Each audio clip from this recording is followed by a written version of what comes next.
እቺ ታዋቂ ቲክቶከር ህይወቷን ለማዳን ስትል በመስኮት ዘላ ከቤቷ ታመልጣለች። ምን እንደተፈጠረ ልንገራችሁ።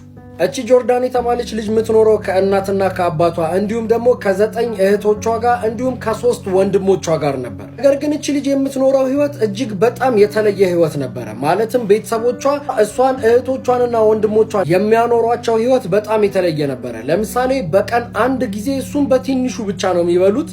ልክ እንደዚህ የቆሸሸ ቤት ውስጥ ነው የሚኖሩት። ማለትም ቤታቸው በፍጹም አይጸዳም። ልክ እንደዚህ በሰንሰለት ይታሰራሉ። ማለትም ሲተኙም ሆነ ጥፋት ሲያጠፉ በሰንሰለት ይታሰራሉ። እንዲሁም ደግሞ ገላቸውን በፍጹም አይታጠቡም። በአመት አንዴ ብቻ ነው ገላቸውን የሚታጠቡት። እዚህ ልጆች በፍጹም በመስኮት ማየት አይችሉም። ትምህርት ቤት መውጣት አይችሉም። ምንም ነገር ከዛች ቤት ውጪ ማድረግ አይችሉም። እዛች ቤትም ሲንቀሳቀሱ ትንሽ ድምፅ ካሰሙ፣ የተለየ ነገር ማድረግ ከጀመሩ ቅድም ባሳየኋችሁ ሰንሰለት ይታሰራሉ ማለት ነው። እናትና አባትየው እነዚህ ናቸው።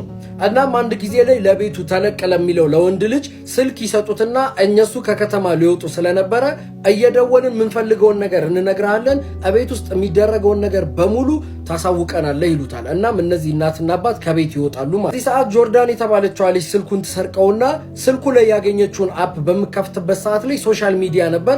እናም የተለያዩ ነገሮችን ማየት ትጀምራለች። እናም እነሱ ከሚኖሩት ህይወት የተለየ በጣም ደስ የሚል ዓለም እንዳለ ይገባታል ማለት ነው። ይህንን ስልክ ተጠቅማ ማታ ማታ ሽንት ቤት ውስጥ እየገባች ዘፈን እየሰራች ፖስት ማድረግ ትጀምራለች። በዚህ ሰዓትም ሁል ጊዜ ይመለከታት የነበረ አንድ ሰው ለምንድነው ሽንት ቤት ውስጥ ብቻ የምትሰሪው ብሎ ይጠይቃታል። በዚህ ሰዓትም ማንንም አውርታ ማታውቀው እቺ ሴት ወቷን በሙሉ ዝርዝር አድርጋ ትነግረዋለች ማለት ነው ለዚህ ልጅ። እናም ይህ ልጅ ከዛ ቤት መውጣት እንዳለባትና ከፖሊሶች ጋር ኮንታክት ማድረግ እንዳለባት ይነግራትና ቁጥር ይሰጣታል። በዚህ ሰዓት እቺ ልጅ አንድ ነገር ይገለጥላታል። በፍጥነት ወደ እህትና ወደ ወንድሞቿ ጋር በመሄድ በዛ ስልክ ተጠቅማ ፎቶ ታነሳቸዋለች። ማለትም እዛ ሰንሰለት ላይ ታስረው ፎቶ ታነሳቸውና በመስኮት ዘላ ትወጣለች። ልጁ የላከላትን ስልክ ቁጥር ተጠቅማ ፖሊሶችን ታገኛለች። ፖሊሱም እሷ ያለችበት ቦታ ድረስ ይመጣና ያዋራታል ማለት ነው። በዚህ ሰዓት የተፈጠረባትን ነገር በሙሉ ላይፏን ትነግረውና ፎቶዎቹንም ታሳየዋለች። ፖሊሶች ሰብሰብ ብለው ወደ አነቻቸው ቤት በሚሄዱበት ሰዓት ላይ ቤተሰቦቹ እዛ ቤት ተመልሰው ነበር። እንደምታዩት በድንጋጤ ፖሊሶቹን ወደ ውስጥ አናስገባም ብለው ነበር። ነገር ግን ፖሊሶቹ በጉልበት ወደ ውስጥ በሚገቡበት ሰዓት ላይ ቤቱ እጅግ በጣም የተዝረከረከና ለህፃናት አይደለም ለትላልቅ ሰዎች ራሱ የማይሆን ቤት ነበረ። እናም ቅድም እንዳልኳችሁ ልጆቹ የተገኙት በሰንሰለት ታስረው ነበረ።